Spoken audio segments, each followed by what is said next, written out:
Sujeev, you have done me honor by asking me to write a foreword to this very fine and important book. You know, there could be no better time in history for this book to appear because Nepal is at a very important point at a crossroads. The Maoist insurgency is over, and the king has stepped down remarkably without any bloodshed.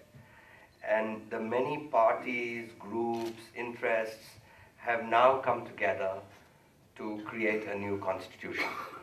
Now, there are lots of hiccups on the way to this process, and very agonizing months are being lost in the process.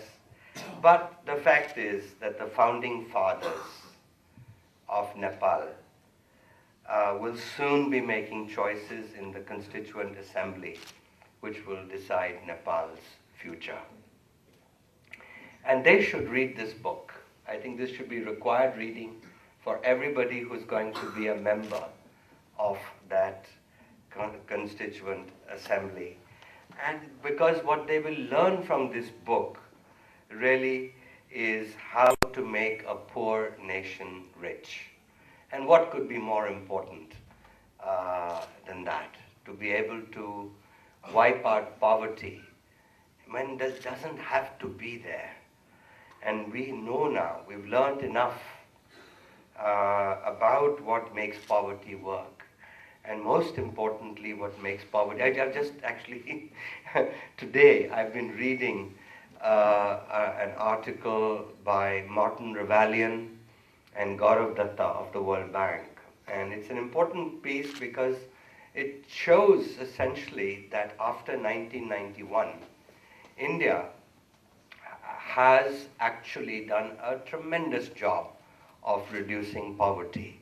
And this will be my column actually that will appear on Saturday.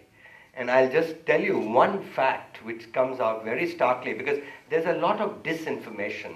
There's a lot of people in the poverty industry who are determined to tell us how poor we are.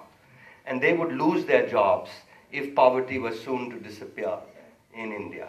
And one of the stark conclusions, and these are numbers that you can show, that when you started in the 1950s in India, 1 out of 2, little more than 1 out of 2 Indians were poor. And this 1 out of 2 Indians were poor continued right through till 1980.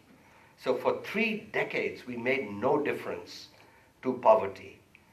Then in the 80s, our growth rose, and by 91, 1 out of 3 Indians was poor. So we made progress. In 2005, 1 out of 5 Indians is poor. Now that's still a lot. That's 200 million Indians are still poor. We have a long way to go. But at least we know that what happened was just growth. Economic growth after 91 has accelerated. And as a result of that, poverty has declined. Anyway, let's come back to Nepal. And I think what Nepal, Shyam Saran is absolutely right, that Nepal is fortunate, tremendously fortunate because on the north of Nepal is the fastest growing economy in the world, and south of Nepal is the second fastest growing economy in the world. Now, what better locational advantage can you possibly have? Even if you hitch your economy in the most tentative fashion to these two, you're going to go to glory. And if you just get Indians and Chinese to come as tourists, my God, just imagine the numbers that you are going to get. And the other thing in common between between China and India that Nepal can learn from is that both have adopted the capitalist path to economic development. Now, they're different countries, and I'll come to that, but they are following the market. And so the Maoists in Nepal have to realize that. They have to go and see that actually China is a lot more capitalist and market friendly than India is. And so what you have is the very simple solution that don't try to reinvent the wheel. Both countries, north and south of you, are depending on the market.